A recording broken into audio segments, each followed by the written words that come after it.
നിലവാരം കുറഞ്ഞ വ്യക്തികളുടെ 10 ലക്ഷണമാണ് ഇന്ന് നമ്മൾ നോക്കാൻ പോകുന്നത്.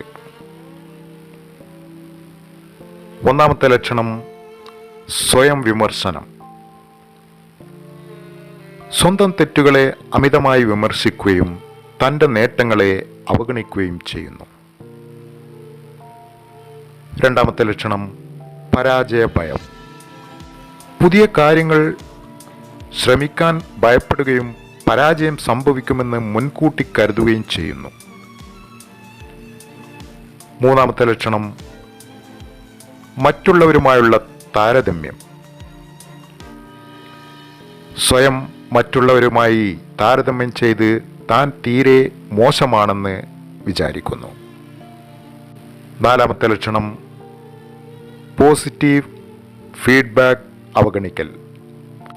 പ്രശംസകളെ വിശ്വസിക്കാതിരിക്കുകയും അത് അർത്ഥവത്തില്ലാത്തതായി കാണുകയും ചെയ്യുന്നു. അഞ്ചാമത്തെ ലക്ഷണം അപരാധബോധം. ചെറിയ തെറ്റുകൾക്ക് പോലും അമിതമായ അപരാധബോധം അനുഭവിക്കുന്നു. ആറാമത്തെ ലക്ഷണം സാമൂഹിക ഒഴിവാക്കൽ. സാമൂഹിക സംഭാഷണങ്ങളിൽ നിന്ന് ഒഴിവാക്കുകയും താൻ അനുയോജ്യനല്ലെന്ന് തോന്നുകയും ചെയ്യുന്നു. ഏഴാമത്തെ ലക്ഷണം പെർഫെക്ഷനിസം.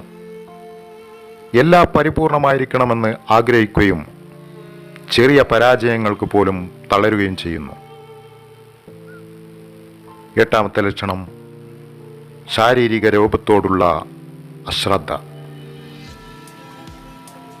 സ്വന്തം ശരീരത്തെ അപമാനിക്കുകയും അത് മാറ്റാൻ അമിതമായ ശ്രമങ്ങൾ ചെയ്യുകയും ചെയ്യുന്നു. ഒമ്പതാമത്തെ ലക്ഷണം നിർണയാത്മകതയുടെ കുറവ്. തീരുമാനങ്ങൾ എടുക്കാൻ ഭയപ്പെടുകയും മറ്റുള്ളവരുടെ അഭിപ്രായത്തെ ആശ്രയിക്കുകയും ചെയ്യുന്നു. പത്താമത്തെ ലക്ഷണം മൂർച്ചയുള്ള മാനസികാവസ്ഥ. പൊതുവെ വിഷാദം, ഉത്കണ്ഠ അല്ലെങ്കിൽ ക്ഷീണിതാവസ്ഥ അനുഭവിക്കുന്നു. ഈ ലക്ഷണങ്ങൾ തീവ്രമായാൽ മാനസികാരോഗ്യ വിദഗ്ധനെ സമീപിക്കുക. സ്വയം സഹായത്തിന് പോസിറ്റീവ് അഫർമേഷനുകളും ജേർണലിങ്ങും ഉപയോഗിക്കാം. Thank you for watching.